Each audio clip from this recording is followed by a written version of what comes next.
I imagine a desert and unleashing some water, creating a stream. You can't force where it goes. You can't plot a course for love.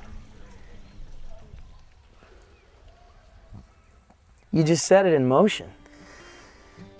You let it go where it's supposed to go. It finds the cracks, the deepest cracks.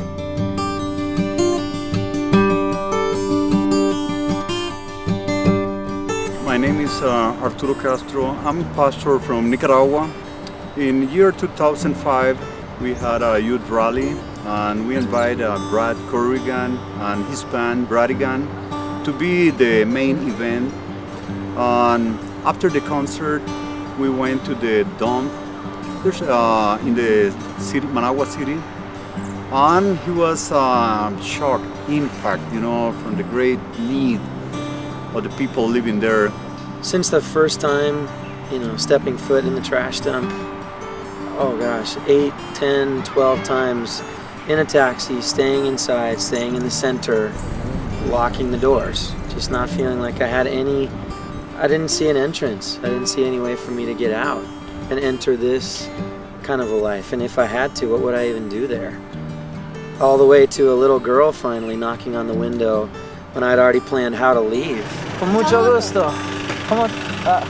¿Cuántos años tienes? 14. Ah, ya. ¿Y tú? Sí, vivo aquí en la casa, esta casita.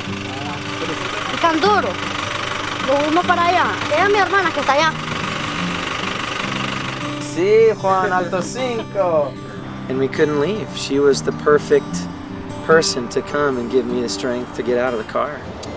In 2005, I moved down to Managua, Nicaragua, working with an organization called Managua Project International. Through Managua Project, I got introduced to La Chureca because Managua Project does a child sponsorship program where they give food to malnourished children in the community.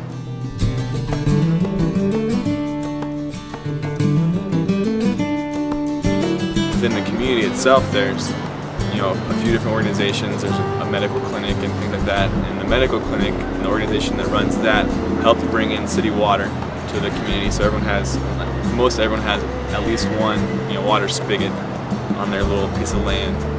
And then pretty much the electricity is all stolen. So some people have electricity, some people don't have it. Their houses are made out of things most of them they found in the garbage. School there that serves about 350 children, mostly from in the community, but some from outside. In most impoverished areas, there's a lot of problems that come, like drug addiction, and alcoholism, and there's prostitution, there's abuse, lots of abuse, verbal abuse, sexual abuse, even within families. It's really just a sign of the sickness that is there. When you live in trash, it's hard not to think of yourself as trash. And when you see all those problems in their surface, they come out. That's what comes out in the surface. Well, underneath that is I would say the same human problem that exists in the whole world. Is people either put their value in the wrong thing, or just don't see value in themselves at all. Arturo and I started looking at this community going, wow, it's not scary, it's actually beautiful. It's not the ugliest and rawest place we've ever been. It's actually one of the most dignified and gorgeous places when you can strip away all the other stuff.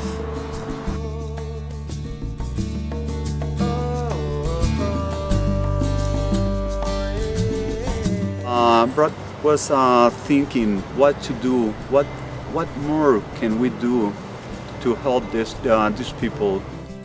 And we were talking in the center of the dump.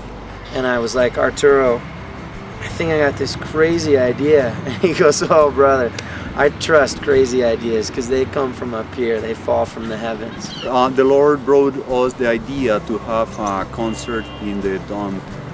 And we laughed because we call that a crazy idea, have a concert in middle of the dump. So through this crazy set of circumstances, we had the first day of light.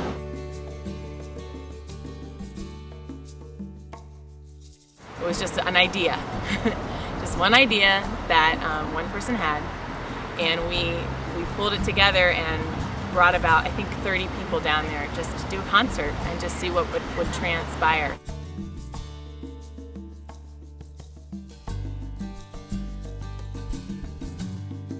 Well, I got involved with Brad about roughly 6 months before that first Dia de Luz, and I and my boys were at a show and we heard the story of La Chureca. Brad had just gotten back from a trip and we were touched, and we felt like we wanted to know more.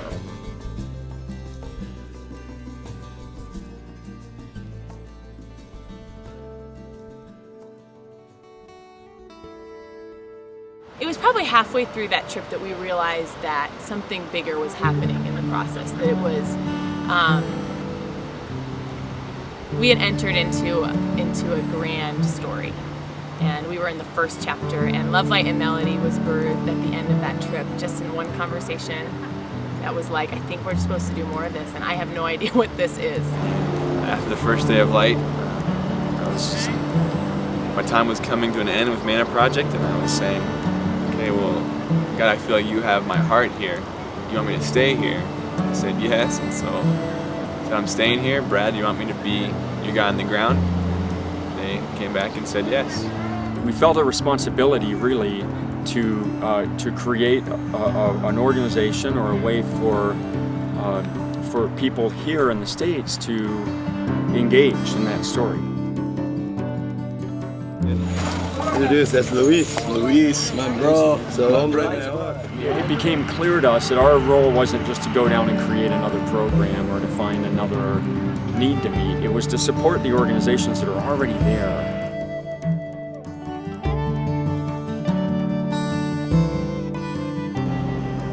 It's not always about going to a faraway place and interacting with people who are in extreme physical need. I mean, I've got neighbors that have needs, you know, and so I feel like there's more of a responsibility or a sense or an opportunity, if nothing else, to reach out to them in the same way I would reach out to, you know, people living in the trash dump.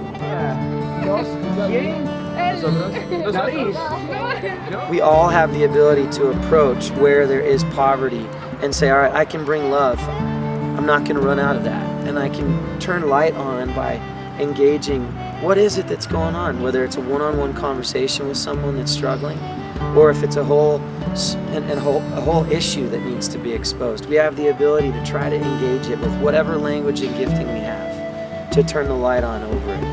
And we all have the ability to bring melody. That's not just music.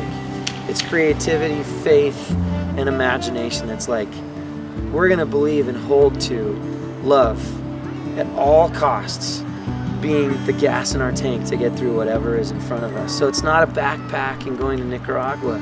It's the heartbeat of a changed posture in here. What are we living for? Who are we and what are we living for? And Love, Light, and Melody is not trying, it's doing the difference.